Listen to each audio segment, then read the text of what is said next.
Okay, I'm going to teach you the basics of how to play Railroad Inc. So, the game of Railroad Inc. is played over 7 rounds. The goal is to connect as many of these exits that you see around the board to each other as possible by drawing routes using roads and railroads that create networks, so connecting different exits together. The more exits that you connect to the same network, the more points it will be worth, which you can kind of see here. So if you have 2 connected, you get 4 points. If you get 3 connected, 8 points. 4 connected, you get 12 points, so on and so forth for each network. Bonus points can be earned at the end of the game for your longest railway here and your longest highway, as well as uh, drawing any network portions within these central 9 squares. So the game is played over 7 rounds. Each round, we're going to roll these dice, and these will be the dice that everybody gets to work with for the round. Now, to point out these dice, there are 3 of these dice that use these 6 faces here. So you'll probably have the most amount of these. Then there are these special ones that connect. Those are only on this dice, and there are 2 apiece on there. So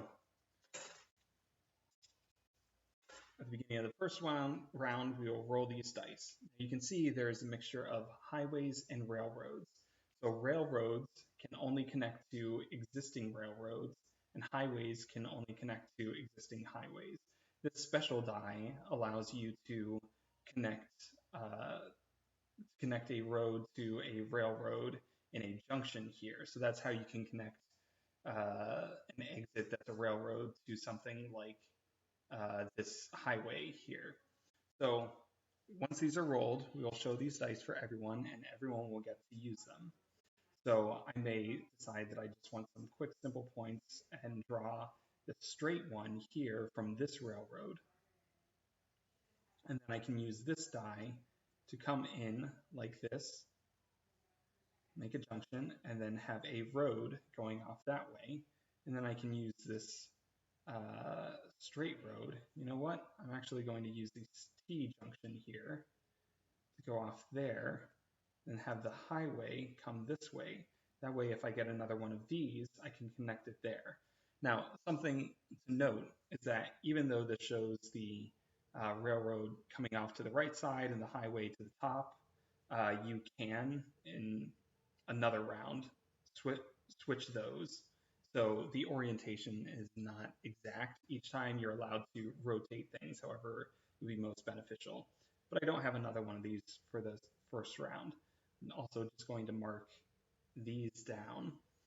So I've used all 4, and then we will go on to another round. Everyone will be able to look at these and make decisions on what they want to do with these 4 dice. So again, this game, everybody is using the exact same pool of dice throughout the entire game. So hypothetically, everybody could have the same maximum score, but because the choices that everybody makes are slightly different, it may be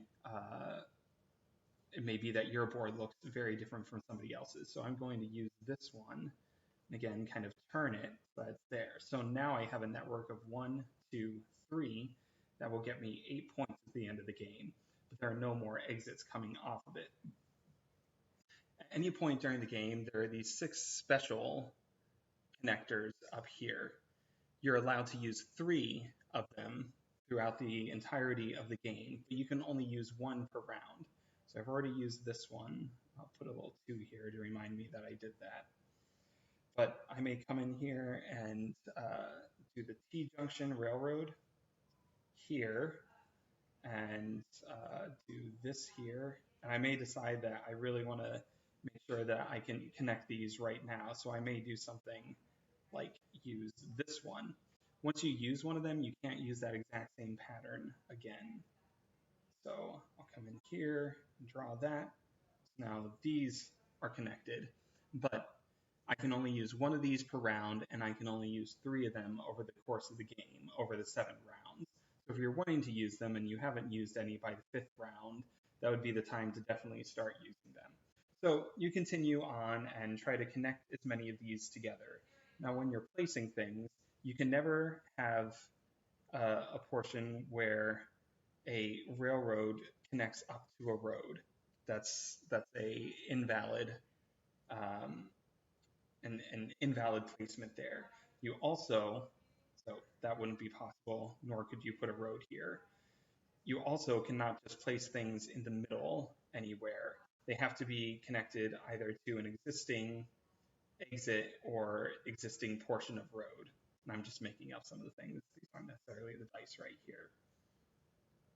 So at the end of the game, after you're doing all of these, again, there will be 7 rounds where you get these dice, plus 3 opportunities, one in each, one in any given round, where you can place these ones. So at the end of the game, and this is a game that I played a little bit earlier, you may have a network that looks something like this, and we'll go through scoring and kind of explain that. You'll see that I only used 2 of the special ones because I happened to get some dice that I needed at the end. So first of all, we're going to get points for the networks that we have. So here we have one closed network, and that connects this exit 1, 2, and 3. So for 3, I would get 8 points. So I have 8 points for that network. And then this network, throughout it all, connects 1, 2, 3, 4, 5, 6, 7, 8. So for 8, I would get 28 points. So 28 plus 8 is 36 points for that. So it's not your largest network, it's each of the networks totaled together. Now, this portion is for the longest road. So each tile that is connected in a singular direction without cycling on each other. And these black stations that connect roads to railroads, it's fine if it goes through there. So I have a longest road that starts here, 1, 2, 3, 4, 5, 6, 7. It continues through here, 8, 9, 10. So I would get 10 points for that. And again, that's only the longest section of railroad. Or sorry, for highway, and similar for railroad. So here I have 1, 2, 3, or 1, 2, 3, 4. I can't backtrack there. So 4 is my longest there. 1, 2, 3, 4 for that one. Yeah, so they're both tied. So I get 4 points for that. Now this red bounding box, I get 1 point for each one of these squares that I filled in, just because it's kind of harder to build into that center. So I get 1, 2, 3, 4 points for that. Now you will lose some points for any open ends that you've created. So here is an unconnected end. It doesn't go anywhere. So there's 1. There's another one, 2, 3, 4. So I would lose 4 points for that. So that is -4. Now, of note, if you happen to have a connection that goes off the edge of the board, that is fine.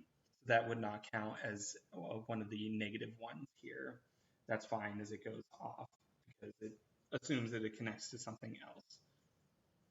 So -4 there. We aren't going to be using the stars for things. That's some other game modes. So here for this total, this cancels out. So I have 40, 50 points at the end of this game. So everybody at the end will total up their points, and whoever has the highest wins, or you just enjoy having played it. And that is the basics of how to play Railroad Ink.